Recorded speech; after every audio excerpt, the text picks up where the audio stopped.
trabajo, no con la defensa del trabajo, donde ustedes vienen a mostrar un tema y nosotros venimos a escuchar, ¿sí? Cuando digo nosotros las profes y el resto de los compañeros. En el caso del final, no, al final ustedes presentan el tema, pero vamos hablando de los pasos puntuales de ese trabajo. ¿Por qué la introducción? ¿Por qué ese tema de investigación? ¿Cuál es la pregunta? ¿Por qué pensaron en esa pregunta? ¿Sí? Que tienen que ver más con los contenidos. ¿Qué van a encontrar todo esto? ¿En dónde? En la Biblia que le subió anoche Vero, en el manual de Sampieri. ¿Sí? Eh, entonces, por ahí, el, por un lado vamos a tener que todo el tiempo ir al manual de Sampieri, pero si alguno de los grupos eh, no tuviera alguna duda antes del final, bueno, refrescar en ese manual e ir viendo los pasos de la investigación que hicieron, del trabajito que hicieron, reforzándolo con los conceptos que encuentren en el manual. Pero bueno, creo que hasta acá estamos con todas las explicaciones de cómo va a ser la materia. Eh, Cualquier cosa podemos volver a hacer consultas, sí, pero me parece que es bastante claro y sencilla. Las pautas son bastante claras y bastante sencillas. También pusimos el programa, por un lado, que es lo que estuvieron leyendo recién, y el cronograma, ¿sí? De lo que vamos a ver clase por clase. Que si todo va bien, no le pusimos fecha, después podemos modificarlo y ponerle las fechas de cada clase.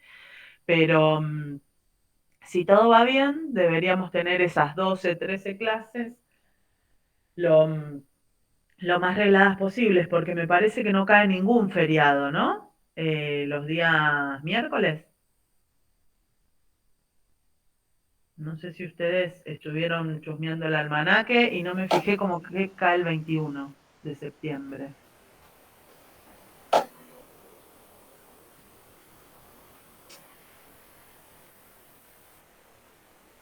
No, no, no, no. El 21 de septiembre, que no hay clases, cae martes, así que no nos toca. Eh, No, creo que no, no nos cae ninguno. Así que más o menos en 12, 13 clases estaríamos finalizando el cuatrimestre. Después, si quieren, le ponemos bien la fecha para ver más que nada la fecha del parcial. Y bueno, y hoy tenemos que arrancar con la unidad 1, eh, ya arrancamos a meternos un poco en los temas. Alguien la semana pasada había preguntado si íbamos a ver filosofía o algo de la filosofía. Yo les voy a subir una actividad eh, que con un texto que puntualmente la primera hoja habla sobre la filosofía, ¿no? Porque es la base del conocimiento científico, pero es un texto que es bastante viejito, bastante amigable y no es que va a ser la base de esta materia cuando digo, no es que vamos a tener que estudiar demasiado de filosofía para entender cómo es el procedimiento o los pasos de una investigación, pero sí tenemos que saber que todo proceso y sobre todo proceso científico y las ciencias se desprenden de la filosofía, ¿sí? Eso es fundamental. Entonces, por eso tenemos que, que hablar de ella. Y para hablar de ella, a mí me gustaría saber qué es lo que saben de la filosofía. ¿Saben algo? Aunque sea el significado de la palabra.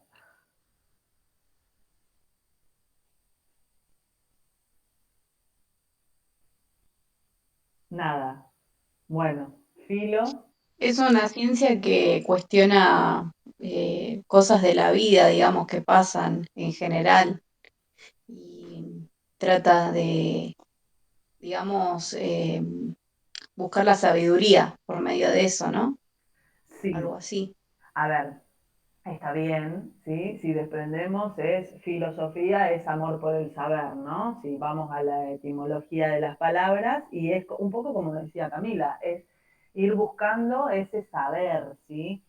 Que ese saber, filosóficamente hablando, si nos partimos a la historia, eh, antiguamente lo tenían los sabios, ¿sí? Eran estas personas que se sentaban en un gran ágora a conversar sobre determinadas cuestiones que les acercaba el universo, ¿no? Entonces, eran personas que por lo general formaban parte de la élite, ¿sí? Si nosotros pensamos en los grandes filósofos, están ubicados si hoy geográficamente pensamos, están ubicados en Europa, ¿sí? Tienen una ubicación en la época de los griegos, de los romanos, ¿sí? También hay sucesos antes de Cristo, pero estas personas eran quienes impartían ese conocimiento, ¿sí? Ese saber, ¿no? Porque en ese momento se hablaba de saber. Ya más terrenal, viniéndonos más para una época, la época de Descartes y demás, podemos decir que ese saber se deja, ¿sí? O Pitágoras también podemos hablar, se deja de lado, eh, porque la palabra sabio es muy amplia, ¿no? La palabra sabio es pensar que es alguien que está por encima del resto y se empieza a hablar de conocimiento. Eh, entonces, es como que cambia la teoría de lo que es el saber y ir en búsqueda de ese saber continuo, a pasar a pensar en que esa búsqueda es un conocimiento, lo que nosotros vamos a obtener a través de ese preguntar continuo, ¿sí? Es el conocimiento. Me parecía muy interesante cuando Camila dice que la filosofía es una ciencia, ¿sí? Porque es una ciencia y es la ciencia madre. Si nosotros volvemos a la historia y volvemos a la época de los grandes filósofos, ellos ampliaban a esta ciencia preguntándose, ¿sí? Y la pregunta es la base de cualquier proceso. El poder preguntarme algo a mí me genera una duda, me genera un interrogante, me genera una motivación que hace que yo pueda ir a buscar eso, ¿sí?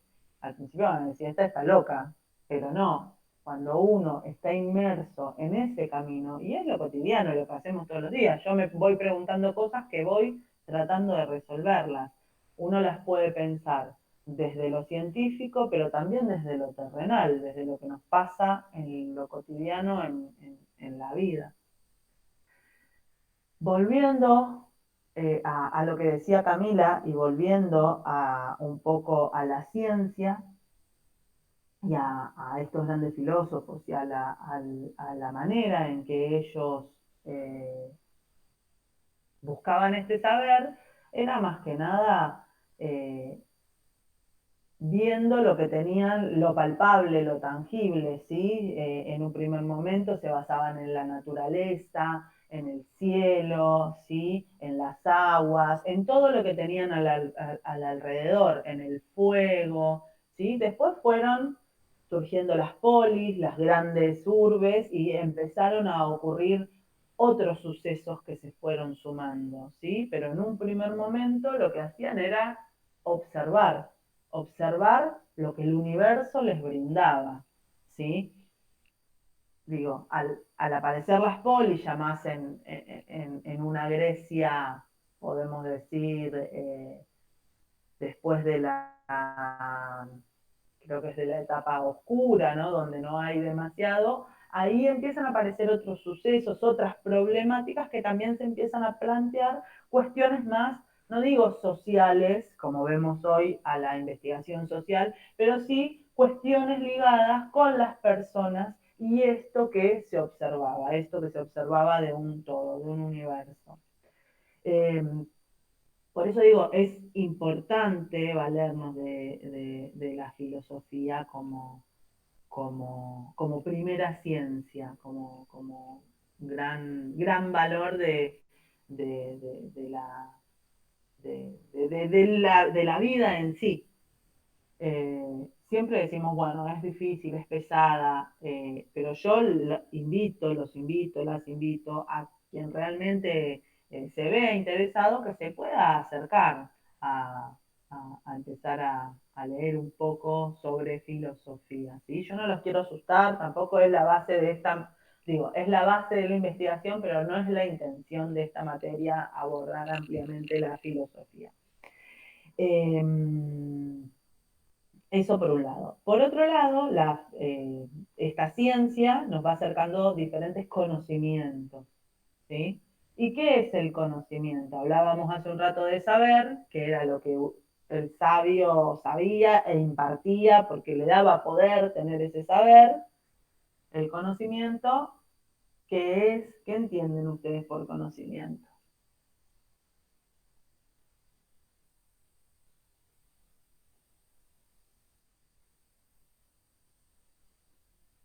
Risas, seriedades.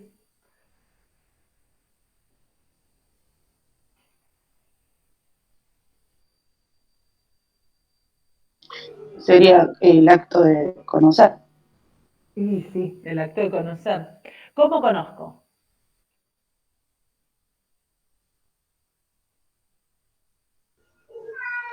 Yo creo, profe, que observando, mirando,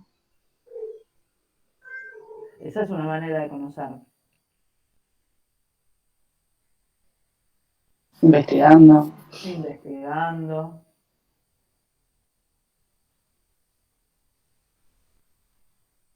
estudiando, leyendo, como decía eh, Marianela, viendo, observando. Por lo general, uno va incorporando diferentes tipos de conocimiento, ¿no? Porque no es que hay un único conocimiento. Nosotros desde que nacemos estamos conociendo, ¿sí? De diferentes maneras. Conocemos a través de la vista, conocemos a través del tacto, conocemos a través de los oídos, ¿sí? Vamos incorporando diferentes tipos de conocimientos que nos van acercando a lo que uno va deseando, ¿sí? Yo hace rato decía, bueno, las preguntas nos van generando a nosotros diferentes motivaciones. Eh, Seguramente cuando ustedes decidieron estudiar hemoterapia fue por algo, ¿sí? Eh, por buscar un conocimiento, por querer tener una carrera, porque les gusta el área de la salud, no sé, son decisiones que uno va tomando, pero que también paralelamente va llevándolos a adquirir un mayor conocimiento. Entonces, yo digo, desde que nacemos, todos vamos conociendo de diferentes maneras y después uno va buscando ese conocimiento. Hay diferentes tipos de conocimiento, no se conoce y no están clasificados los conocimientos de la misma manera, ¿sí? Yo vengo desde que la semana pasada hasta la clase, hasta este ratito de hoy, creo que un montón de veces dije conocimiento científico. No sé si habrán prestado atención, pero en varias veces repetí la palabra conocimiento científico, ¿sí? Esta materia del conocimiento que se va a valer es del conocimiento científico, ¿sí? Es ese conocimiento que a través de la ciencia, ¿sí? Eh, tiene un aval. Digo, cuando tiene un aval es que necesita una justificación para que sea un conocimiento válido, verificable, ¿sí? Que sea aceptado. Entonces, digo, cuando digo el último de los conocimientos, porque no todo el mundo se dedica a buscar este conocimiento. ¿Sí? Cuando digo se dedica a buscar este conocimiento, es no todo el mundo investiga. Porque, a ver, yo puedo saber qué es el conocimiento científico y puedo leer investigaciones y aprender mucho de ellas, pero no desarrollar investigaciones. ¿Se entiende? Que es lo que comúnmente hacen la mayoría de las personas. Pero, por eso insisto, tenemos que diferenciar cuáles son los diferentes tipos de conocimiento y volver a a entender cuál es el que va a motivar a esta materia, que lo acabo de decir y lo dije varias veces, es el conocimiento científico. Pero ¿qué conocimiento nos va a llevar a ese? Y era un poco la pregunta que yo decía, ¿por qué ustedes deciden estudiar hemoterapia? ¿No? ¿Por qué ustedes deciden comer hoy milanesas? ¿Por qué ustedes deciden diferentes cosas? Hacer gimnasia, no sé, bueno. Porque van teniendo gustos, porque van conociendo, porque se van sintiendo motivados por diferentes cuestiones. Entonces, volviendo a, un poco a los conocimientos o a los diferentes tipos de conocimientos, nosotros vamos a tener tres tipos de conocimientos muy particulares, ¿sí? Volvemos a lo cotidiano, a lo terrenal, saliéndonos del conocimiento científico, es el conocimiento vulgar. ¿Y ustedes qué creen que es el conocimiento vulgar?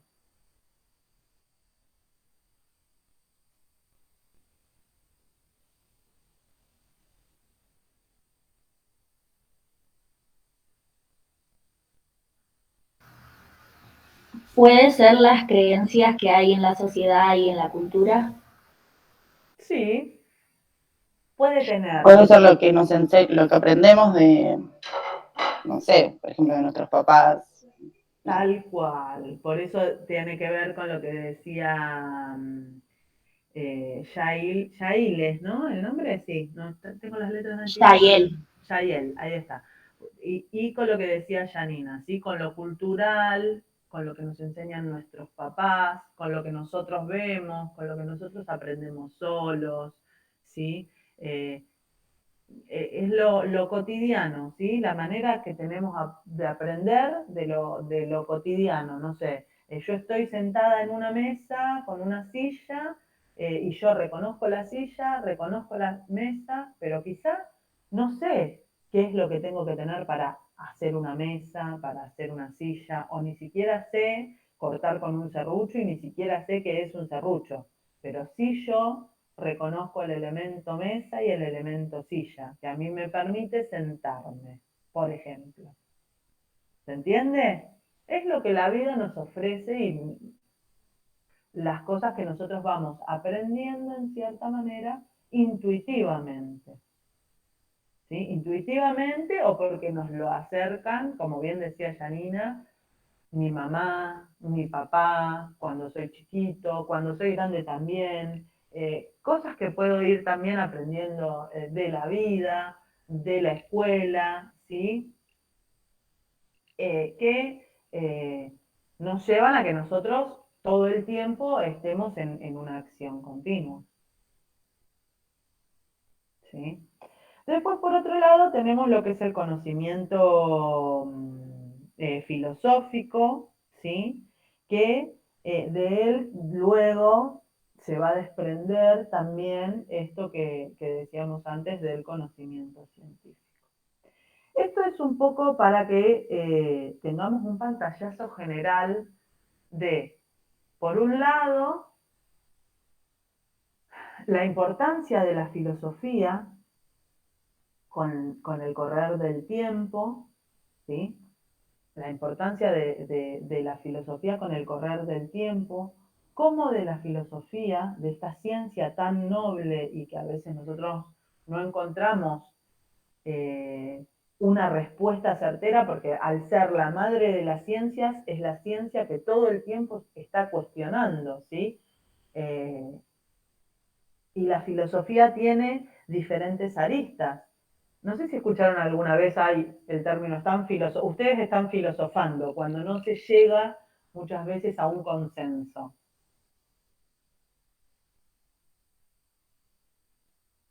Sí. Bueno,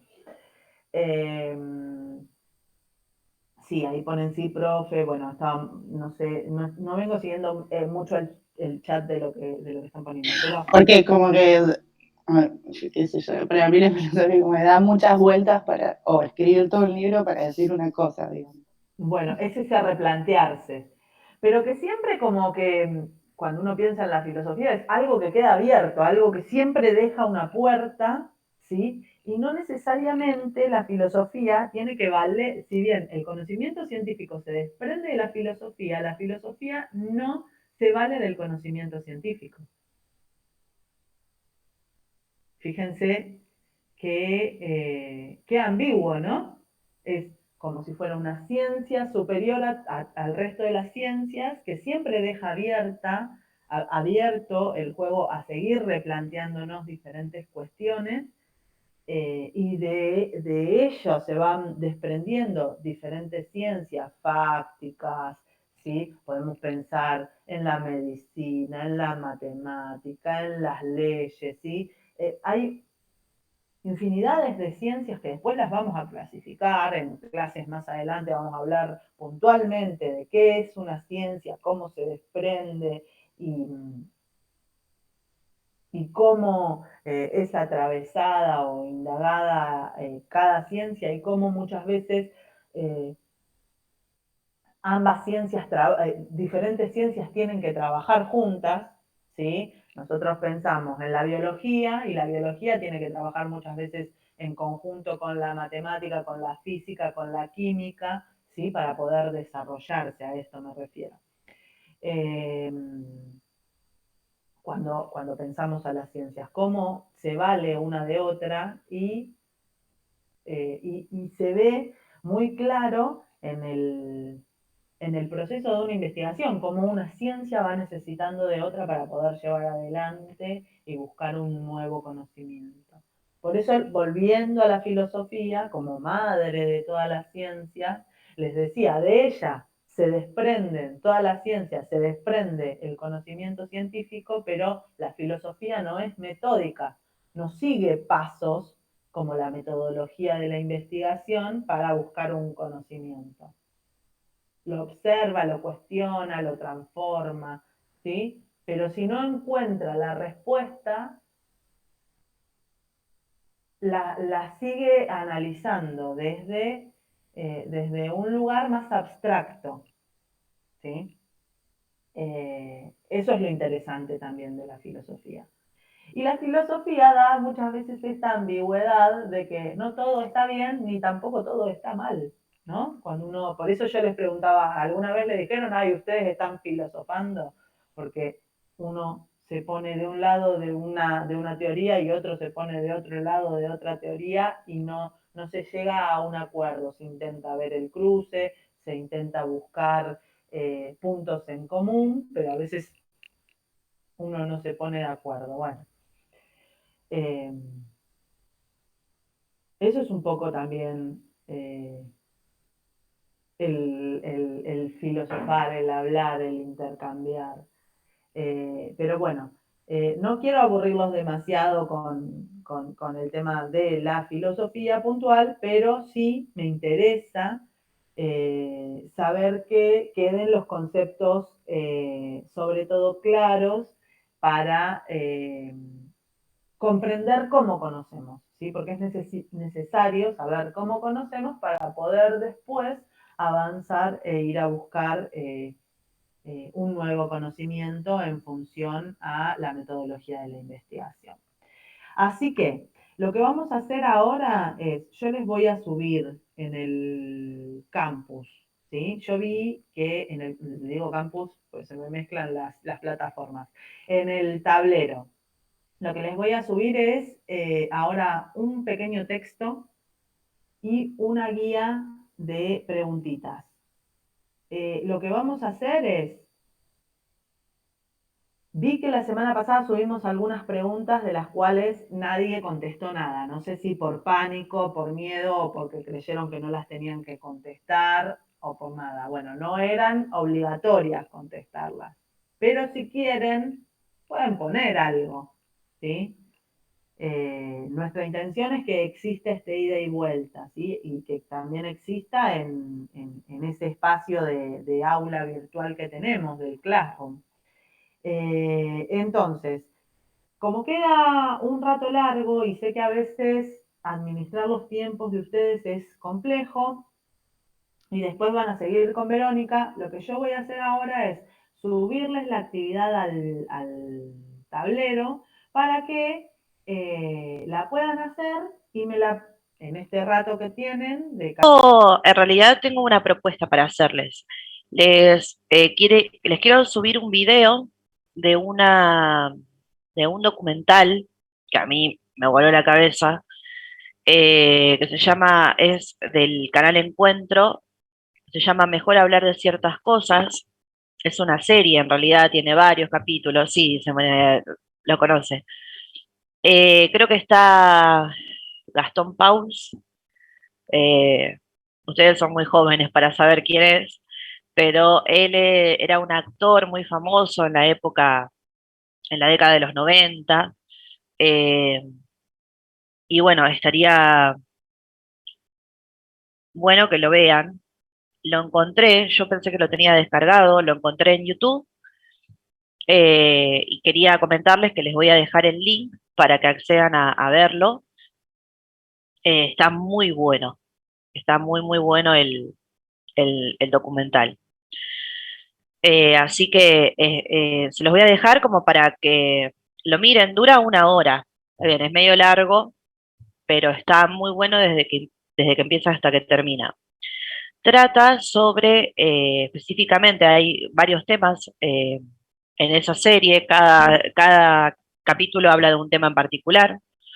No sé si alguno más, además de Marianela, lo ha visto o escuchó hablar de esa serie. ¿No le suena ni siquiera? A mí tampoco, profe. Bueno, no se preocupen que este capítulo es uno de los más viejos, habla sobre VIH-Sida.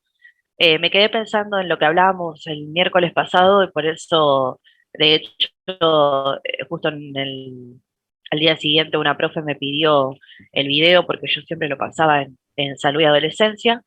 Entonces dije, bueno, es una buena idea compartírselo a los chicos. Cuando vean uno van a ver que hay varios capítulos. Este habla de VIH-Sida con testimonios, con médicos, está muy bien hecha.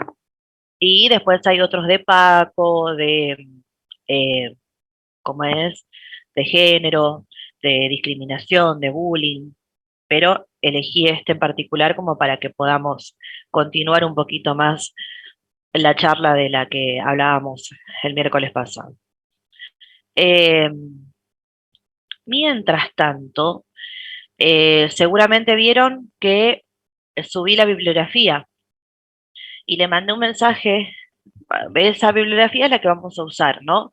Todavía no la vamos a usar porque esa específicamente habla de, digamos, los modelos de investigación.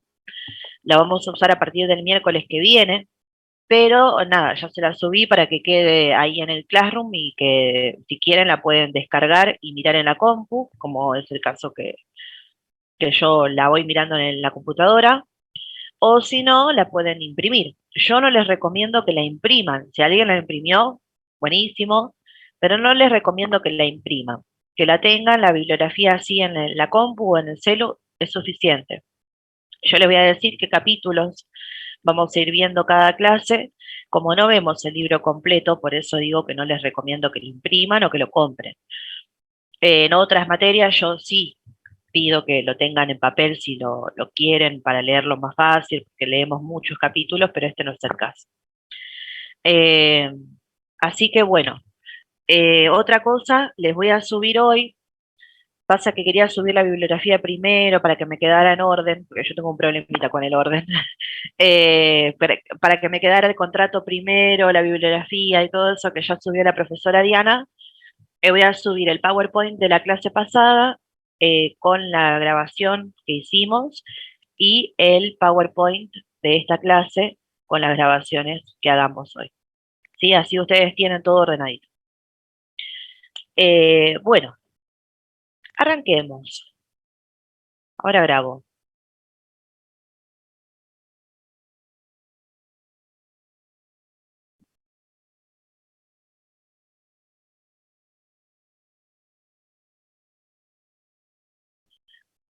Buen día a todos los que van ingresando.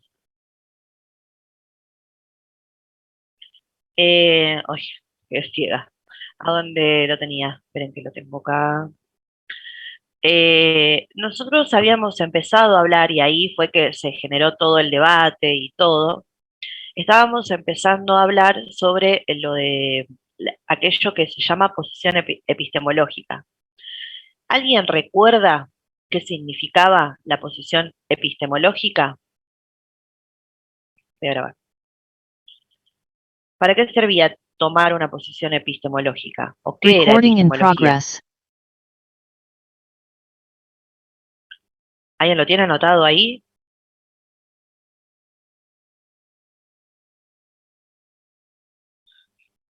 Nadie se acuerda. Vamos, sin miedo. Profe, yo lo tengo acá anotado como que la epistemología es la ciencia que estudia, que sería el conocimiento, episteme sería ciencia y lógica estudio. Perfecto, muy bien, muy bien. ¿Y para qué servía? Perfecto, Agus, gracias. ¿Y para qué servía la epistemología? Tomar una posición epistemológica. ¿Qué no podía hacer si yo no tomaba una postura, un lugar desde donde entiendo y comprendo y estudio el conocimiento científico? Es que no se podía estudiar si vos no tenías una postura. Exacto, exactamente. Yo no puedo hacer un trabajo de investigación o no puedo hacer un aporte qué sé yo, a un trabajo de investigación si no tengo una postura o no tengo una idea de cuáles son las posiciones epistemológicas que hay. Nosotros, como esto no es una clase de ciencias sociales, ni de filosofía, ni de nada, vamos a hablar, o a mí lo que me interesa de esto, porque este es un tema larguísimo, que sinceramente hay un montón de cosas que yo desconozco, porque no es mi área, yo lo hice más que nada, o quiero justificar por qué estamos viendo este tema. Esto que dice, creo que Marianela dijo, que yo no puedo estudiar o no puedo investigar si no tengo una postura epistemológica. Es decir, una forma de interpretar, conocer o saber sobre el conocimiento, justamente. Hoy seguramente con la profe hablaron del conocimiento científico. ¿Qué es el conocimiento científico? ¿Cómo se diferencia del resto de los conocimientos?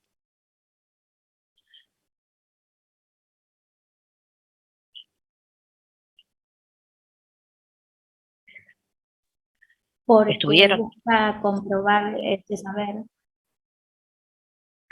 ¿Es el exacto? Sí, Es el exacto. conjunto de saberes. Bien. ¿Y El cómo son esos conocimientos exactos, dicen por ahí? conocimiento científico es fundamentado, es ordenado y se apoya en los hechos, en las experiencias, Bien, en la experimentación, claro. sí, perfecto. ¿Y qué otro tipo de conocimiento hay que no tiene estas características de ser fundamentado, de basado en la experimentación, comprobable? Ahora vamos a El ver. vulgar. El vulgar. Bien. Perfecto, como por ejemplo, ¿cuál? ¿Un ejemplo no vieron? ¿Algo sobre la vida cotidiana? No. Exacto. ¿Se acuerdan que el miércoles pasado hablábamos de saber hacer una receta o saber cocinar? Sí. Eso es conocimiento vulgar, ¿o no? Saber hacer algo. Sí. Un poquito, desde el punto de vista epistemológico, un poquito sería el intuitivo, ¿no? O el empírico. ¿Por qué? Porque ahí tiene que ver con lo que yo sé hacer o con lo que yo viví y aprendí a lo largo de la vida sin una formación o sin una enseñanza formal, ¿se entiende? Sin haber ido a la escuela, quiero decir. Después, no entra dentro del vulgar, pero ¿se acuerdan que la semana pasada habíamos hablado de que había un conocimiento, una postura sobre el conocimiento religioso, que era esto de creer lo que dice, por ejemplo, un libro como es la Biblia, que ustedes habían dicho que, bueno, que muchos de ustedes como que toman este conocimiento religioso que fue impuesto por los, digamos, por las costumbres familiares y se están replanteando este tipo de conocimiento, que es al fin y al cabo un tipo de conocimiento que dominó la sociedad durante mucho tiempo. Sin embargo, ahora nos estamos replanteando esto y estamos yendo hacia un conocimiento científico que, como decía Inahuel, tiene otras características, fundamentado, basado en hechos, ¿no? Entonces, ¿qué postura es la que yo tomo? Yo voy a tomar la postura epistemológica que a mí me parezca mejor. Si yo soy, por ejemplo, si yo soy, no sé, un albañil, ¿no? Voy a, obviamente un albañil, tal vez digo yo, no sé, si yo fuese albañil diría, no sé si me voy a poner a pensar cuál es la postura epistemológica que tengo, pero nosotros sí podemos analizar. Si yo fuese albañil, tendría un conocimiento más bien empírico, el saber hacer, el saber, la experiencia, ¿no? Es un conocimiento vulgar. Vulgar quiere decir diferente al científico, ¿no? Si yo soy una monja o soy una, qué sé yo, sacerdotisa hindú, qué sé yo, una cosa así, voy a tener una postura epistemológica y voy a analizar el conocimiento o mi conocimiento desde el punto de vista religioso. Profe, Usted, sí, analizando lo que dice esto del soy, o sea, no es, o sea, no sería trabajo de albañil, o me lo pregunto, digo. claro, bueno, sí, está bueno decir si soy o si trabajo de, eso decís vos, la Claro, diferencia entre, bueno, miren, o presentarme como, no sé, por ejemplo, soy médico, o sea, eso, exactamente. Ya me haces como un acordar todo, mucho, digamos. pasa que hay mucha gente que tiene una personalidad o una autoestima bastante bajo y se presenta esto, yo lo había analizado con una psicóloga que trabajaba en un hospital donde yo trabajé un tiempo, unos cuantos años, porque yo le decía, ¿cómo me molesta tal, no? Porque él venía y decía, hola, soy el doctor Pepito Juancito, no sé, ¿no? Y yo decía, ¿cómo se va a todo el mundo era, pero no solamente a los pacientes, sino a todos. O sea, y éramos todos un equipo de trabajo. Eh, a mí con que, yo sé que sos el doctor de guardia, con que saber que te llamas Pepito me alcanza. Te voy a decir doctor, voy a ser respetuosa, pero como con cualquier compañero. Y me ponía a pensar eso, ¿no? Que hay gente que se presenta como diciendo soy la profesora, soy la, como es, el doctor, la médica, la abogada, etcétera, la licenciada. Hay mucha gente que se presenta así porque por ahí la personalidad o la autoestima es muy baja, entonces poner un título o una profesión o un oficio antes que el nombre disminuye el nombre y aumenta el oficio o la profesión. Entonces, vale más para esa persona su profesión o su oficio que su propia persona. Eso es por lo menos lo que me decía la psicóloga en su momento. Yo a veces digo, yo soy la profesora y me pongo a pensar, digo, ¿por qué dije eso si yo soy Verónica Cardoso antes que nada? ¿No?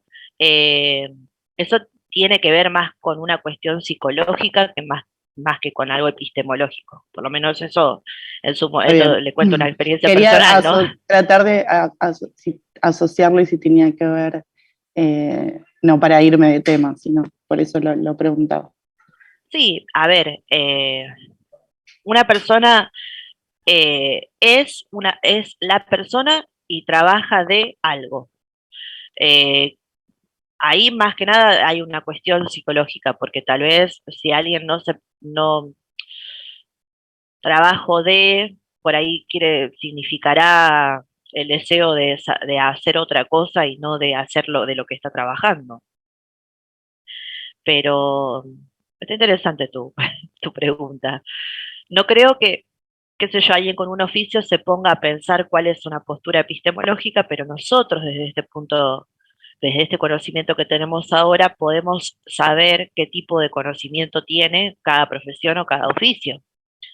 Si yo, por ejemplo, me encuentro con un sociólogo o me encuentro con un psicólogos. Por ejemplo, la psicóloga con la que yo hablaba varias guardias, desde el área de las ciencias sociales, me imagino yo, que tiene más un pensamiento filosófico más que científico. Y nosotros que somos futuros técnicos o que somos técnicos, somos más del lado del conocimiento científico o deseamos el conocimiento científico. ¿Cuál es mejor? ¿El conocimiento científico o el vulgar o los demás?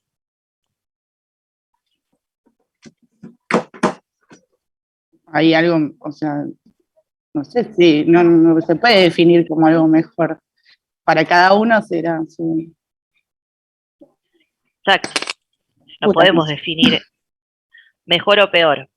Podríamos decir que el científico es más sistematizado o más comprobable, pero en realidad ninguno es mejor. Son formas de conocer, simplemente.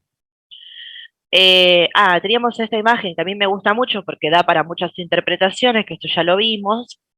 La importancia de la epistemología ya la vimos y nos habíamos quedado acá, en esto de la epistemología ingenua, que quedó, porque como nos pusimos a hablar a debatir, que está bueno, vamos a tratar de, todas las clases, tratar de debatir algo sin agarrarnos de los pelos. Eh, ¿Qué es la epistemología ingenua? Esto querría decir, eh, a ver, cuando uno tiene como preconcepciones, cuando uno tiene ideas previas, eh, que no me permiten conocer o analizar el conocimiento en realidad de forma objetiva. Cuando yo soy fanático, por ejemplo, si yo soy fanático religioso, no voy a aceptar nada que no sea lo que dice mi fanatismo. Si yo soy un fanático político de algún candidato o de algún presidente o de algún partido político, no voy a entender y no voy a querer entender nada sobre otros partidos. Muchas veces estas preconcepciones o estos fanatismos traen eh, trabas para conocer o para analizar el conocimiento. Ustedes tienen trabas que vienen desde las escuelas, desde la escuela primaria, de la escuela secundaria, desde el estudio anterior, sobre qué es la ciencia o qué es el conocimiento. Y esas trabas y esas preconcepciones se le conoce como epistemología ingenua. Quiere decir que es un conjunto de preconcepciones o de ideas que, eh, bueno, Cami, no hay problema. Después hablamos, después te mando un mensajito, ¿sabes? Que nos hacen entender el conocimiento como, o sea, verlo mal, digamos, tener trabas para interpretarlo mejor sería. El primero, y me van a decir si se ven reconocidos por esto o no, ¿no? La ciencia garantiza la neutralidad y la objetividad del conocimiento mediante la utilización del método científico. ¿Eso creen que es cierto o no? La ciencia es neutral y es objetiva porque usa. No creo. ¿Por qué no?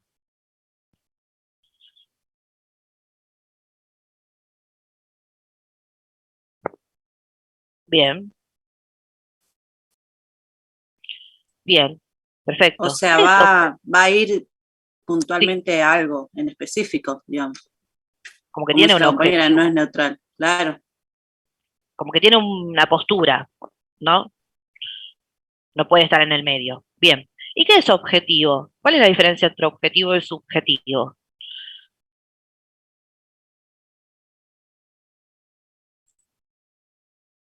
Yo pienso que objetivo es a lo que uno puede llegar a ir, digamos, y subjetivo es lo que uno puede llegar a pensar que puede ser.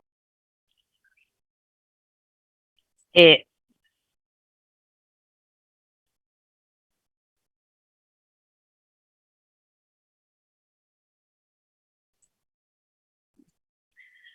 Sí, va por ese lado.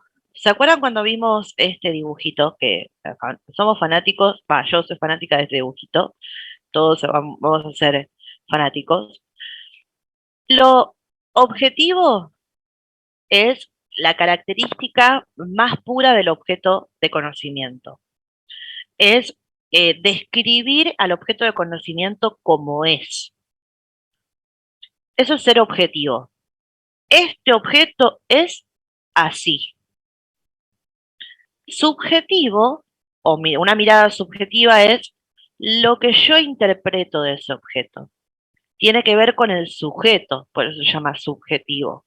Tiene que ver con lo que el sujeto le ¿Cree, profe, de algo? impregna exactamente, O sea, cree, conocimiento, ¿no? Por lo que imagina, exacto, los conocimientos previos. A ver, imaginémonos una cosa, yo veo un perro, imagínense que todos ustedes ven un perro, no importa, cualquier raza, o una raza de esas grandes llamadas peligrosas, entre comillas, muchas comillas peligrosas, ¿no?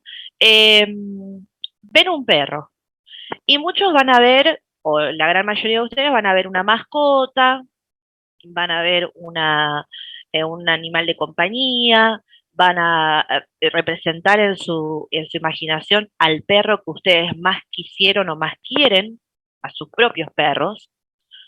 Sin embargo, y todo eso van a ser una visión subjetiva del perro. Hay una persona de acá que tal vez ve el perro como una amenaza, porque cuando era chiquito lo mordió un perro, entonces ahora no quiere saber nada con los perros. Esas no son miradas todas subjetivas de lo que es un perro. ¿Pero qué es un perro si yo lo tengo que definir? Es un animal de sangre caliente, con 4 patas, con pelo, ¿no? Podría definirlo desde lo más objetivo posible sin ponerle yo todo lo que traigo, mis sentimientos, mis recuerdos, mi imaginación, mis saberes previos. ¿Se entiende? A ver, lo objetivo es lo que es, y lo subjetivo es eso que es desde el punto de vista de un sujeto con todo lo que trae. Profe. Sería el Lo que cada conocimiento uno vulgar piense. de eso. Desde su lugar. Y cuando hablamos de sujeto desde su lugar, no es solamente lo que cree, es lo que sabe también, ¿no? ¿Puede ser un conocimiento científico objetivo? Debería serlo. Sí. Por años se decía que la ciencia era objetiva. Las ciencias exactas que estamos hablando. Ahora nos damos cuenta que no. Que decir que la ciencia es objetiva o que debería ser objetiva, estamos cayendo en la epistemología ingenua. No se sientan mal porque yo también lo pensaba. La objetividad en realidad es imposible. Porque, por ejemplo, cuando yo miro una piedra, una roca, si ustedes la miran, hay un cuento de eso, está muy bueno, después lo voy a buscar. Si ustedes miran una roca, ¿qué ven? Yo les digo, describan esta roca. ¿Qué dirían? De hecho, les puedo traer una roca, ¿verdad? No tengo un pedacito de piedra por acá. Tengo una roca, no sé si se ve ahí. ¿Qué dirían de esto? Estaba en la maceta, por eso tiene tierra. Que es chiquito. Material algo- rústico, algo duro. Blanco.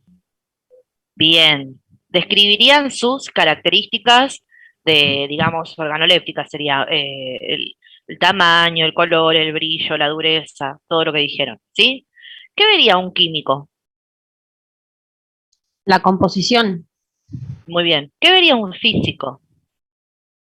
las medidas, al tirarla, cuánto pesa. Por ejemplo. ¿Qué vería un geólogo?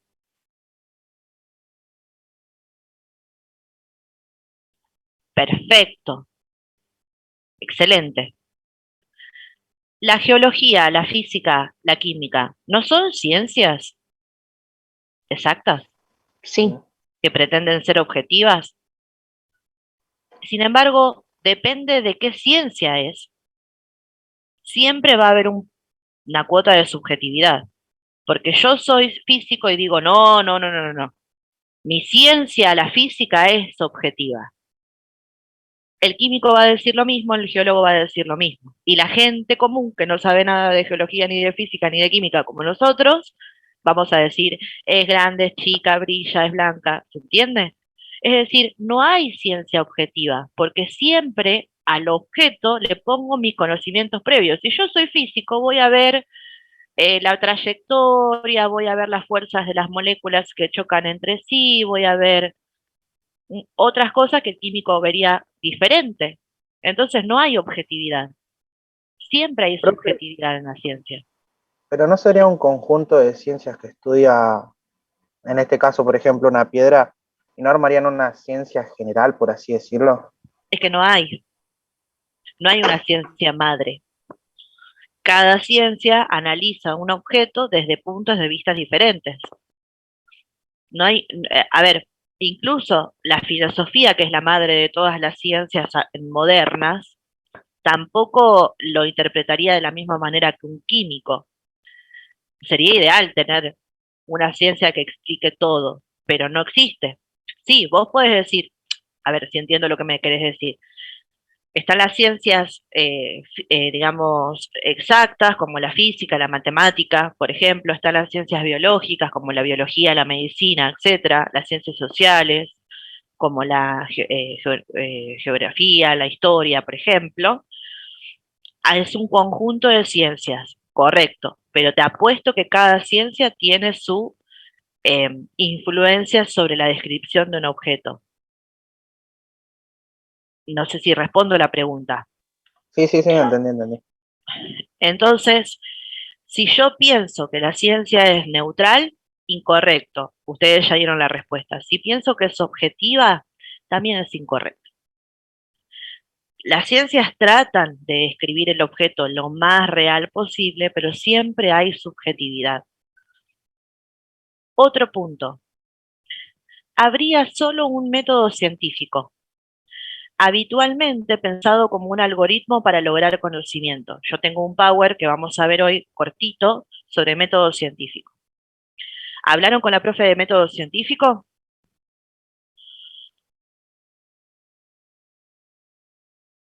No, profe. ¿No?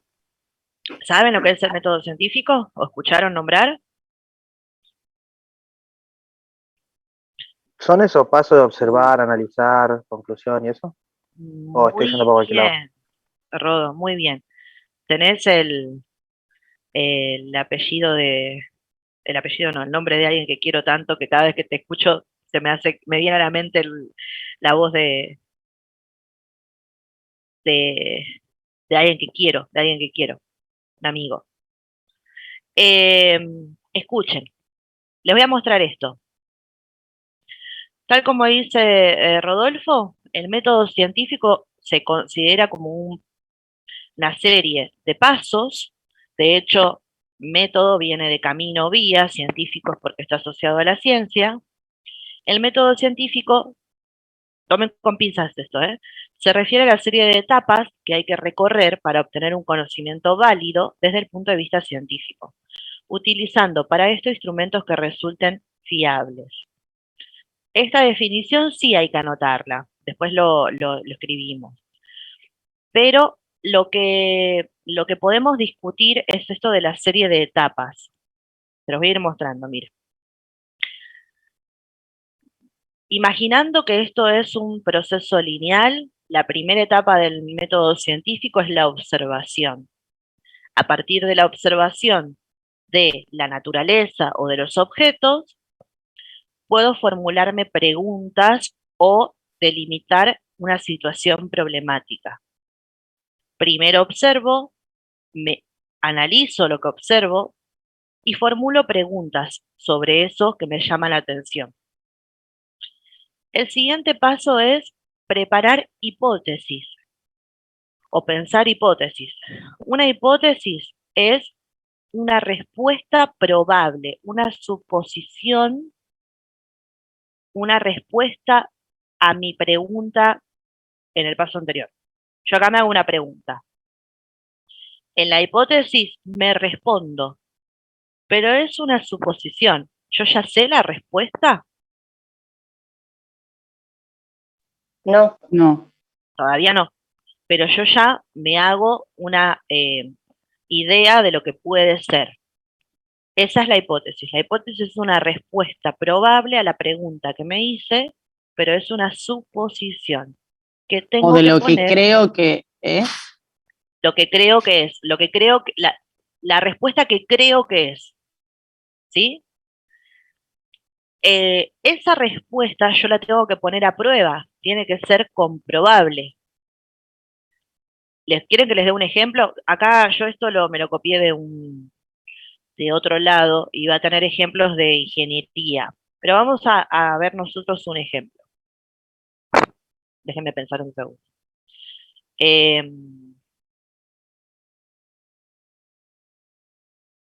Viene una embarazada. Es un ejemplo muy burdo, ¿eh? Viene una embarazada y le saco sangre o viene el resultado del laboratorio y ustedes ven que tiene el hematocrito bajo, muy bajo, ¿no? Qué sé yo, que tiene 34% de hematocrito.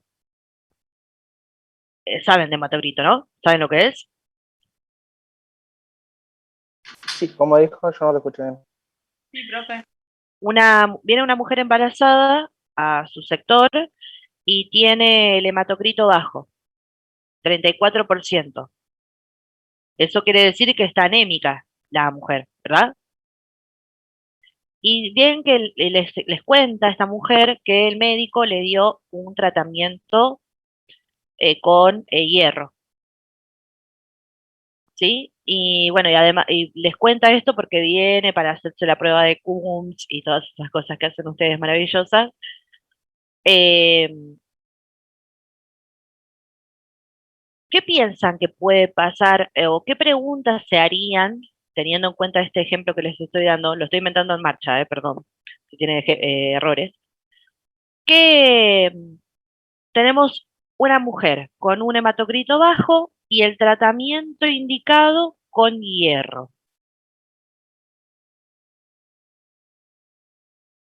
¿Puede ser una pregunta que me planteo? ¿Funcionará el tratamiento para aumentar el hematocrito antes del nacimiento? ¿O requerirá una transfusión esta mujer? ¿Puede ser esa una pregunta a esta situación?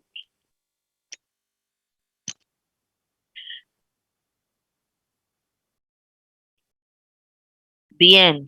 ¿Qué otra pregunta se podrían hacer? Por ejemplo, esta observación que hicieron por ahí, no llegué a ver quién dijo, Analía.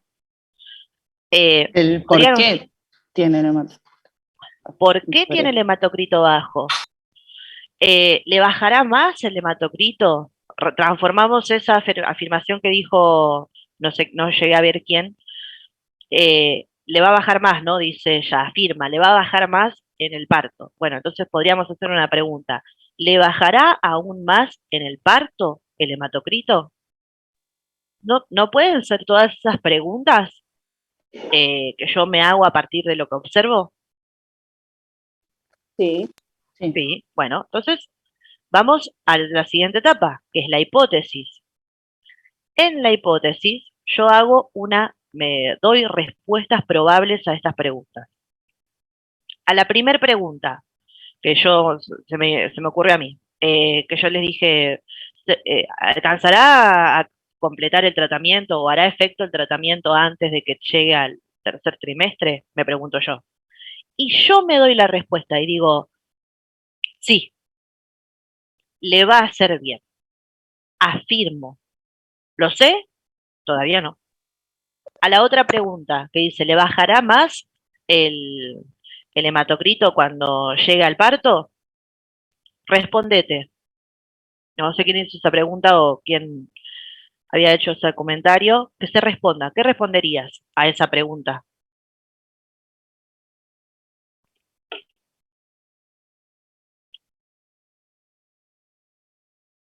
Pero afírmalo, como que estuvieras segura. Bien, sí, le va a bajar aún más. A la otra pregunta que se habían hecho, ¿por qué tiene el hematocrito bajo? ¿Qué responderías a tu propia pregunta? No me acuerdo quién hizo esa pregunta.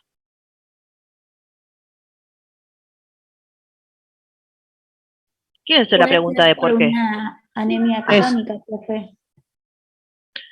Bueno, bien, respondelo como una afirmación. Tiene el hematocrito Una bajo anemia porque... crónica. Perfecto. Están todos formulando hipótesis. Ninguno tiene la respuesta, pero ya están dando una suposición de lo que puede ser la respuesta. Se está por cortar. Nos volvemos a conectar con el mismo... Vamos a grabar esta parte. Recording in progress. Bueno, estábamos viendo esto de cómo observo una situación, me planteo una pregunta y propongo una hipótesis. El siguiente paso es que como yo todavía no sé si esa respuesta que di, si esa hipótesis que me planteé es cierta o no, es válida o no, yo tengo que experimentar o investigar. Profe, una consulta. Dime. Perdón. Sí. Usted habló de su respuesta probable, una supuesta respuesta en la hipótesis positiva, pero también puede ser negativa. Tal cual, puede ser una... Tal Solo cual, dio una pues, afirmación. puede ser una afirmación o puede ser una negación, sí, tal cual, es cierto. Muy, muy acertado tu comentario. Es correcto, puede ser que yo diga, no, no le va a bajar, a la pregunta que habían hecho de si le va a bajar el hematocrito más durante el parto, podría ella haber elegido decir, no, no le va a bajar porque está con el tratamiento con el hierro, ¿no? Podría haber dicho así, perfecto, bien. Es una respuesta. Como yo todavía no sé la respuesta, si esa respuesta es válida o no, la tengo que poner a prueba. La experimentación / investigación es eso, poner a prueba mi hipótesis. Poner bajo la lupa mi propia respuesta, con el objetivo de confirmarla o refutarla. ¿Se entiende? Entonces, justo da la casualidad que el ejemplo que se me ocurrió requiere que, para que yo investigue si esas respuestas que dimos son, digamos, verdaderas o son válidas o las tengo que refutar.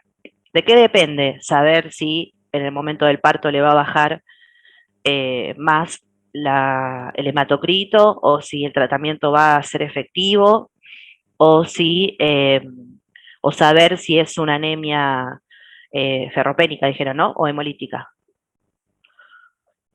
De otras pruebas. De otras pruebas, pero para saber si en el parto le va a bajar, ¿qué tengo que hacer? Otras pruebas, sí. ¿Eh? ¿No? Que llegue directamente al parto, porque si no, no vas a saber. Exacto. Me va a faltar tiempo. Claro. Tengo que esperar el tiempo. O sea, otras pruebas. Me gusta lo de las pruebas. En el ejemplo que di yo, la pregunta que me hice yo y en mi hipótesis. Mi pregunta era, ¿va a llegar a ser efectivo el tratamiento hasta llegar a la época del parto? Esa fue mi pregunta más o menos. Mi hipótesis fue, sí, el tratamiento va a ser efectivo antes, o va a ser efecto, va a elevar el hematocrito antes del parto. Yo tengo que esperar 3 meses, 6 meses, el tiempo que sea necesario, desde el momento en que tengo los resultados del primer hematocrito y una semana antes o 2 semanas antes del parto. Pero esa pruebas dijeron por ahí. afirmación es en base a cálculos que puedo... Exacto, llegar siempre a- hay algo que se llama marco teórico, sí. Eso después lo vamos, pasa que sepan disculpar que ahora que lo pienso el ejemplo tiene hueco por todos lados, pero bueno, es el ejemplo que se me ocurrió. Después vamos a ir analizando algunos trabajos bien hechos para que ustedes sepan cómo se tiene que hacer bien las cosas. Sí, tal cual, obviamente, todas esas afirmaciones tienen que ver con un marco teórico, con un marco de conocimientos previos. Por eso no se puede ser objetivo, porque yo ya sé que el hierro, si es una anemia ferropénica, le va a mejorar el cuadro, ¿sí? Entonces siempre hay algo de conocimiento por detrás. Yo hago esta afirmación de que sí, va a ser efectivo. ¿Qué tengo que hacer? Esperar que pasen los 5 meses hasta que ya esté en época de fecha de parto, sacarle una nueva muestra a esa misma paciente, medirle el hematocrito y comparar hematocrito antes del tratamiento, hematocrito después del tratamiento, ¿no? Eso es experimentación. En el caso del parto, bueno, tengo que analizar el hematocrito antes del momento que llega la paciente y surge este problema y hacerle otros estudios, como dijeron, para saber si es una anemia de qué tipo, ¿cierto? Bueno, identificar ahí tengo mi respuesta. O sea, valido mi respuesta con mi hipótesis. En el otro ejemplo, en el parto, bueno, estoy en la sala de parto, le tomo de vuelta una nueva muestra y comparo el hematocrito primero y el hematocrito después. Ahí tengo que tener en cuenta que la paciente estuvo tomando un tratamiento en el medio, ¿sí? ¿Se entiende entonces qué es la experimentación o la investigación propiamente dicha? Poner a prueba, hacer experimentos o investigaciones que pongan a prueba mi hipótesis, con el objetivo de que yo valide esa hipótesis o confirme, mejor dicho, esa hipótesis o la refute. Porque puede pasar lo siguiente. Puede pasar que yo dije que el tratamiento iba a ser efectivo, pero le tomo el primer hematocrito, le tomo el segundo y el hematocrito antes del parto le bajo, aún tomando la medicación. ¿Qué es lo que tengo que decir yo? Ah, tiro toda la miércoles, estos trabajos de investigación no sirven para nada. No, digo, mi hipótesis fue refutada. Mucha gente... O se puede abrir otra investigación. Tal cual, exactamente. Y esto yo les voy a decir porque es la experiencia viva la que les voy a contar. Muchas veces cuando uno hace un trabajo de investigación, como el que van a hacer ustedes en el segundo bimestre, plantean preguntas que les cuestan un montón, plantean hipótesis que les cuestan un montón, eligen el diseño de investigación que les cuesta un montón, y cuando logran hacer todo eso, emocionados, van a investigar. Y en el camino de la investigación se dan cuenta de que su hipótesis va a ser refutada. Muchos investigadores, incluso investigadores experimentados, no les gusta que su hipótesis sea refutada. Es un dolor al ego. Que lo que yo pienso que puede ser, de golpe no sea. Y hay gente que modifica la experimentación durante el vamos para que le dé la hipótesis. Ese es un error. Porque el objetivo no es que tener la razón y que la hipótesis sea aprobada. El objetivo es investigar y tener información nueva. Si mi hipótesis fue refutada, tal cual como dicen ustedes, hago otra investigación. ¿Cómo crece el conocimiento científico? Investigando. Porque aún los experimentos más fallidos, peor logrados, traen nuevo conocimiento. ¿El método científico sirve para generar nuevo conocimiento? Sí, siempre. Pero no es, como estoy mostrando yo, un paso a paso tan fácil, lamentablemente, porque a mí me gusta el paso a paso. Bueno, la comprobación es esto, ¿no? Lo que les dije, ¿no? Poner a prueba y corroborar si la hipótesis es es confirmada o es refutada, ¿no? Esto ya lo dije yo en palabras, pero sería comprobación. Y bueno, uno tiene que distinguir lo que se llama teoría de ley o de hipótesis. En ciencias, teoría es un conocimiento, como dice ahí, provisorio más que especulativo. Provisorio.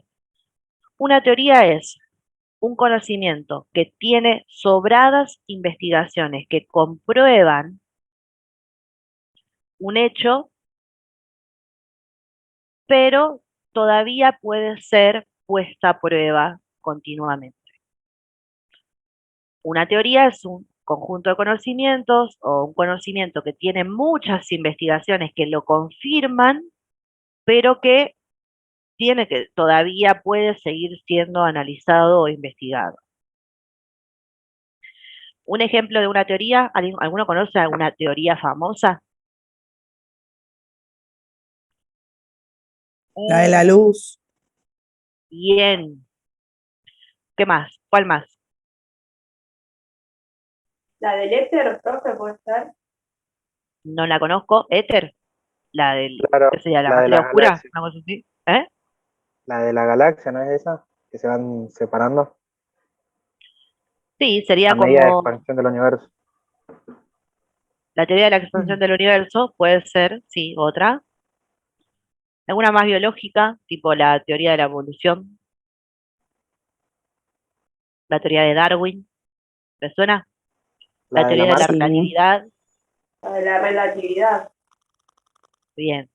Todas esas son teorías. ¿Por qué? Voy a tomar, por ejemplo, para no hacer lío, voy a tomar el primer ejemplo que dijeron, lo del Big Bang. El Big Bang es una teoría, tiene un montón de investigaciones que confirmarían que la teoría es cierta, pero no podemos saber nunca la verdad, porque para saber la verdad necesitamos hacer una máquina del tiempo e ir al inicio del universo y ver qué corno pasó en ese momento. Hay científicos alrededor del mundo de todas las especialidades que tienen pruebas de que el Big Bang ocurrió, con Como lo de la pruebas del Big Bang, antimateria. como la antimateria, como todas las que ustedes nombraron. Hay pruebas de la evolución, hay pruebas de que la galaxia o el universo se expande, hay pruebas de un montón de cosas, pero en realidad nosotros no vemos la evolución o no vemos el Big Bang. Entonces es una serie de conocimiento que todavía puede seguir siendo investigado y tiene mucha tela todavía por cortar. ¿Se entiende? Entonces, esa es una teoría, es un conjunto de saberes que tienen sobradas pruebas por muchas investigaciones, pero que aún puede ser investigado, ¿sí? Esto aplica para cualquiera, la de la relatividad o todas las que ustedes nombraron. Ahora ya no se usa más esto. Esto es, ¿cómo es? Hablar de ley en ciencia quiere decir que es una teoría que fue comprobada suficiente cantidad de veces como para explicar de forma definitiva un hecho científico, ¿no? Y que puede predecir otros, otros hechos. ¿Alguna ley científica que conozcan o que les suene? La ley de la gravedad. Bien. Esa es la más famosa, la que uno siempre piensa. La ley de de la gravedad o de la gravitación universal es, digamos, llega al nivel de ley porque en realidad puede predecir que cada vez que yo tire un objeto va a caer siempre hacia el centro de gravedad más fuerte, en este caso hacia el suelo, ¿no? En nuestra Tierra. Y aparte es comprobado que esa misma ley, está comprobado que esa misma ley o que esa misma conjunto de conocimientos puede ser aplicado en el universo fuera de la Tierra, o sea, sin embargo, ya vino Einstein y ya vino Hawking y propusieron otras explicaciones. Entonces ya no se usa más la palabra ley, es más algo que quedó histórico, ¿no? De decir, ah, no, la ley es superior a la teoría. Hay teorías que son excelentes y leyes que todavía se están comprobando, ¿entiendes? Pero simplemente les quería comentar que en ciencia se habla de ley o se habla de teoría, pero en realidad más o menos son lo mismo, son formas de explicar las cosas, ¿no? Y por último, ¿cuál es la característica del método científico? O del, o también del conocimiento que se obtiene por el método científico. Que dice que es racional, porque se funda en la razón, en la lógica. Eso significa que parte de conceptos o de variables, de juicios y de razonamientos. Usa la razón, ¿no? Y la lógica para entender el mundo. Por eso se llama racional. Distinto sería, qué sé yo, no sé, a otro conocimiento emocional, por ejemplo. Objetivo. El método científico pretende objetividad, pero de esto ya hablamos nosotros, ¿sí? Dice, porque el conocimiento científico se refiere a aquello que se da a nivel de los hechos observables y está avalado por la experiencia.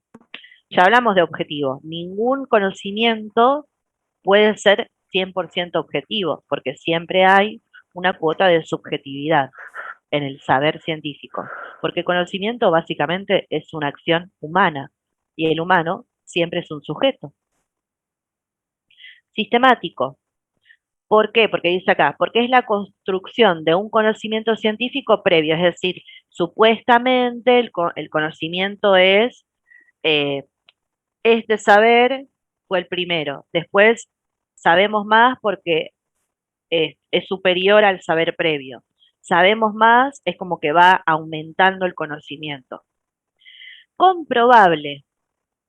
Si yo repito un experimento tal cual como está descrito, debería darme exactamente igual.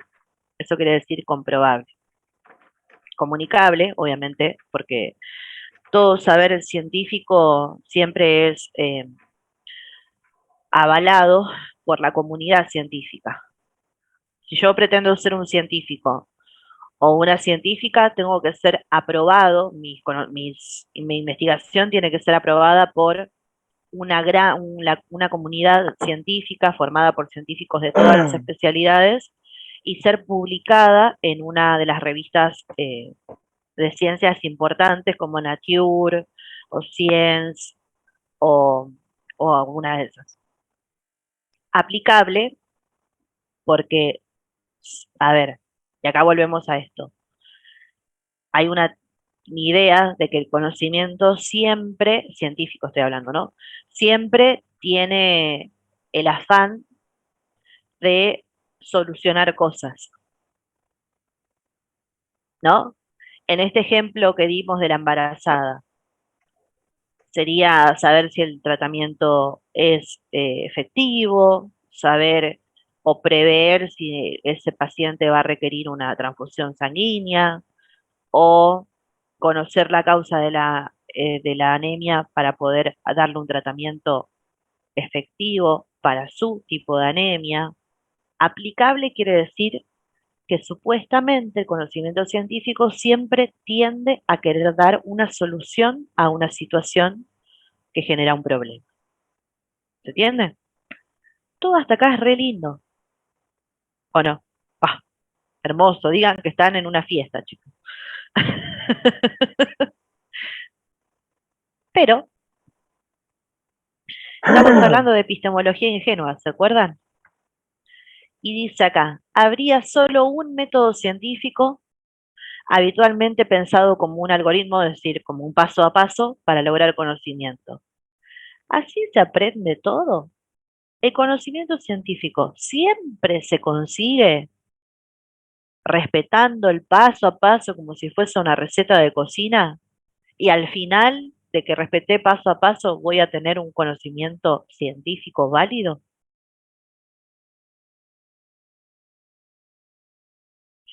¿Siempre? Yo creo que no, para mí no. Yo les propongo, si ustedes quieren, que busquen cuál es el origen de la penicilina. La penicilina es la prueba viva de que esto no es tan así. Por eso estamos hablando de epistemología ingenua, ¿sí? De creer que si respeto el método científico voy a obtener conocimiento y de otra forma no.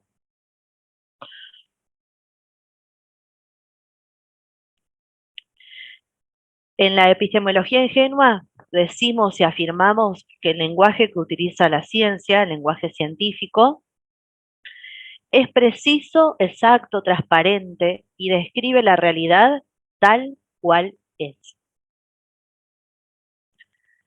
¿Será cierto esto?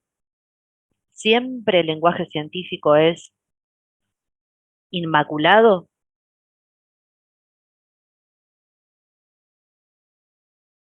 Algunos dicen no con la cabecita. Si ustedes leen un informe científico de algo, ¿creen que describe la realidad tal cual? No sé si lo que voy a decir será correcto, pero yo creo que no. Porque no, ¿cómo le explico? Tiene distintos puntos de vista.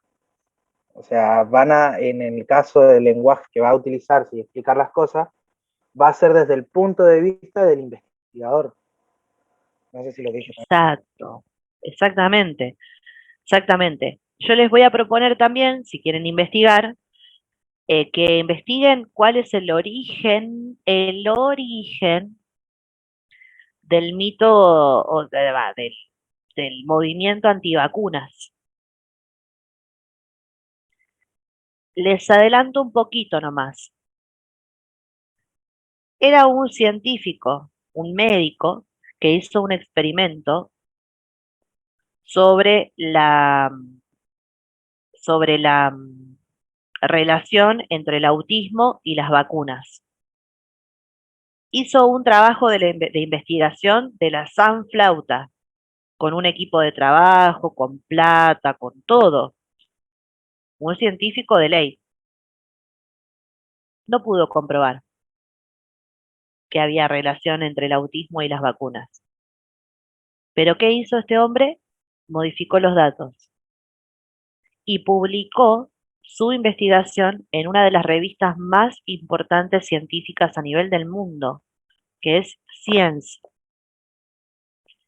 A las 2 semanas, la revista sacó la publicación porque se descubrió que era falso y pidió disculpas y hizo una especie de como de descargo de que se había publicado un trabajo de, no me acuerdo el nombre del hombre, que no era válido, que no era cierto, y que Pero ya se tenían había pruebas. instalado. Exactamente, ese es el problema. Ahí hubo una fake news nivel Dios, pero mucha gente dice, ah, no, están 100, palabra santa, ¿no? Y en realidad, muchas veces hay, hablemos de eugenesia, hablemos de un montón a ver, los experimentos terribles sobre humanos que hacían los nazis, por ejemplo, eran investigaciones científicas y respetaban el método científico y todo lo que vos quieras, pero en realidad no tiene nada que ver con el lenguaje que manejan, no tiene mucho de subjetividad, mucho de cómo ve el mundo la persona que está escribiendo eso o que está diciendo Profe, eso. Sí. yo tenía entendido que el movimiento antivacunas empezó por la tuberculosis. Hace mucho tiempo hubo una mala partida y murieron muchos bebés también por la vacuna de la tuberculosis. Ajá. Y No, de ahí también surgió un movimiento antivacunas. Hubo mucha controversia con eso que pasó. voy a buscar. Para que yo me Sí, anoto tiene que todo. ver con estadísticas, digamos. O sea, a ver, como los medicamentos tienen sus contraindicaciones y va a haber un porcentaje que le pase eso y otro porcentaje que no. Exacto, exactamente. Bueno, sobre muerte por vacuna, para que voy a anotar esto para buscar después. A ver, todo, como decís vos, todos los medicamentos y las vacunas tienen contraindicaciones y riesgos, eso es cierto. De hecho, hay un caso, nunca me puedo acordar el nombre de la droga, hay que saber un poco de química para explicar esto, pero las sustancias químicas orgánicas, algunas son dextrógenas y levógenas, quiere decir cómo responden a la luz polarizada. Bueno, es más complicado eso, hay que saber de química biológica para entender bien. Pero básicamente era la misma droga, la misma composición química, pero en la constitución de la molécula, una tenía como una patita hacia la derecha y la otra tenía como una patita hacia la izquierda. Perdón que lo diga tan vulgarmente, ¿no? La de patita a la derecha, debe ser. la patita a la derecha era un medicamento que servía para, creo que era para bajar la presión de las mujeres embarazadas. Y la de la patita para la izquierda generaba malformaciones en los niños. Y no se habían dado cuenta de ese pequeño detalle. Entonces le dieron una medicación a mujeres embarazadas con el objetivo de bajar la presión o de hacer algo bueno, y terminó siendo una enorme cantidad de niños nacidos, creo que esto es en la década de 1950, eh, con malformaciones graves, ¿sí? Referidas a esto, a un medicamento, digamos, que no fue correctamente analizado desde la estructura química. Entonces, a ver, y ahí un poquito más abajo vamos a hablar sobre esto, de qué tanto, ¿se acuerdan que yo les dije recién que el conocimiento científico regido por el método científico tiene como objetivo siempre solucionar algo? Hasta ahí, ¿no? Hay cosas que no tienen ese objetivo, no tienen ese resultado. Otra de las cosas que podemos nombrar como epistemología ingenua, es decir, como mirar el conocimiento de forma errónea, es afirmar, por ejemplo, que la ciencia se desarrolla de manera independiente al contexto histórico y social en el que surge. Los logros científicos serían solo la aplicación de la racionalidad, o sea, de la razón, de la mente superior, y solo permite explicar, ¿no? Solo serviría para explicar, prejuicios mediante, que la ciencia no, por qué la ciencia no se desarrolló más. Es decir, la ciencia es ahistórica, quiere decir, independientemente del momento histórico y social, y como es basado en la razón, la ciencia, o sea, va a ir mejorándose a medida que la razón vaya aumentando. Esto nunca es cierto, pero para nada. Cada conocimiento científico responde a su contexto histórico, responde a su contexto social y responde a su contexto económico. ¿Por qué, corno, no tenemos una cura para el mal de Chagas y sí tenemos una cura o investigaciones para buscar la cura para, por ejemplo, el VIH? Si bien no tenemos cura, me refiero a que hay investigaciones en curso buscando eso. Porque el mal de Chagas es una enfermedad de pobres y de países de tercer mundo. Y el VIH es una enfermedad que afecta a pobres, es cierto, pero es una enfermedad que no distingue clases sociales. Y hay muchísima gente de mucho dinero y de mucho poder político que pone ahí la ficha y pone ahí la plata para que se desarrolle ese tipo de investigación. Porque a nadie le importa que los pobres se mueran. ¿Se entiende? Entonces, siempre hay un contexto histórico y un contexto social y económico alrededor de un conocimiento. No podemos pensar que la ciencia es pura y atemporal, jamás, ¿sí? Y no solo se basa en la racionalidad, también se basa en la tecnología. Yo puedo ser una persona súper inteligente, como fue Da Vinci, por ejemplo, pero no tenía la tecnología suficiente para poner a prueba un montón de sus ideas. Entonces no es la ciencia solamente resultado de la razón, es también de la tecnología, ¿no? Otra de las afirmaciones que solemos decir sobre la ciencia o el conocimiento científico es que la ciencia siempre es lineal y acumulativa. Siempre la ciencia va hacia adelante y siempre va a mejorar. Tampoco es cierto. A veces decimos eso, no, la ciencia progresa, no siempre progresa por lo menos. Muchas veces ha ido hacia atrás. Tengo una historia sobre eh, la generación espontánea que me fascina, que algún día se las contaré si quieren, pero es muy larga. Me voy por las ramas. Entonces, cuando yo me voy por las ramas, vayan entrando en confianza y me digan, nos estamos yendo del camino. Habría ciencias privilegiadas, como por ejemplo la física, que sirven como modelo de objetividad para las otras.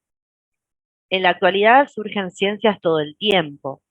Creo que ustedes habían dicho en algún momento, no sé con quién estaba hablando de esto, que decía, ya no hay nada por descubrir.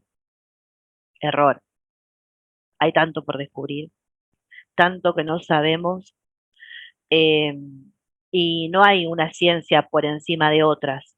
Sí es cierto que la filosofía fue o es considerada como la madre de las ciencias, pero no es la ciencia superior, porque no explica toda la realidad. Es un poco lo que decía, creo que Nahuel decía más temprano, no hay una ciencia que sea realmente objetiva. No, porque cada ciencia va a ver un objeto de una forma o un hecho de formas diferentes. Y como dijimos que no hay una ciencia mejor que otra o un conocimiento mejor que otro, no hay una, no podemos decir que tal conocimiento es privilegiado, ¿sí? Pero no sería objetiva en su área, digamos. Y en su área todas pretenden objetividad, las ciencias exactas, ¿no? Las ciencias Sí, sí. sociales no pretenden objetividad siempre, pero sí, en su área todas pretenden objetividad. Y acá yo elegí estas algunas fotos que tienen que ver con afirmaciones de la epistemología ingenua, ¿no? Sin ciencia no hay futuro. ¿Hasta cuánto podemos afirmar esto? Eh, a ver, uno puede decir, sí, es real, es verdad. A mí que me gusta la ciencia, yo voy a decir que sí, pero en realidad, a ver, el conocimiento es lo que hace grande al hombre. No sé si la ciencia, y si esta ciencia, la de este tiempo, la de tiempos anteriores, es mucho más que Lo una que pasa es frase. que por ahí depende a qué público está dirigido y por eso se usa una palabra u otra. Tal cual, exactamente. Exactamente. Oye, por eso estamos hablando de lo subjetivo desde el principio. Exactamente. La ciencia es, como decía yo, inmaculada, que trata de resolver un montón de problemas. Miren cómo uno de los conocimientos científicos, o sí, de los descubrimientos científicos más importantes para el siglo XX, como es la aparición de los polímeros que forman los plásticos, hoy en día es un gran problema para la ecología y para la vida de todas las especies, además del hombre. Entonces, ¿es la ciencia la respuesta a todos los problemas? A veces no. ¿Es la ciencia la que mejora la calidad de vida de las personas? Sí, definitivamente, porque cuando no teníamos el método científico y no teníamos el conocimiento que tenemos ahora, la esperanza de vida de un europeo, que eran las civilizaciones más, entre comillas, más desarrolladas, era de 40 años. O sea, una persona nacía y sabía que iba a vivir con suerte hasta los 40, con suerte. ¿Sí? Y hoy en día la esperanza de vida a nivel mundial es de 76 años. Entonces, ¿es la ciencia algo bueno? Sí. ¿Puede tener una cara negativa? También. Profe, el de la imagen anterior puede ser que por ahí tengan que ver que no se trabaja, que las ciencias no trabajen en conjunto, tal vez. Y por ahí. Definitivamente, definitivamente. Que las ciencias no trabajen en conjunto, que las ciencias no sean divulgadas entre la gente como corresponde, porque hoy por hoy sabemos que el plástico tarda muchos años en degradarse. Hoy, cuando ya tenemos una isla en el océano Pacífico, del tamaño de, creo que no me acuerdo si es de Islandia, de no sé de dónde, flotando en el agua. Hoy sabemos esas cosas. ¿Por qué cuando crearon el plástico no dijeron esas cosas, no comunicaron? ¿Por qué no venía, como decís vos, no sé, estaban los químicos produciendo el plástico y por qué no estaban los físicos también viendo cómo corno desarmábamos esto que estábamos armando? ¿Por qué no previmos eso? Por ejemplo, ¿por qué no hubo un trabajo científico sobre eso o no se unieron?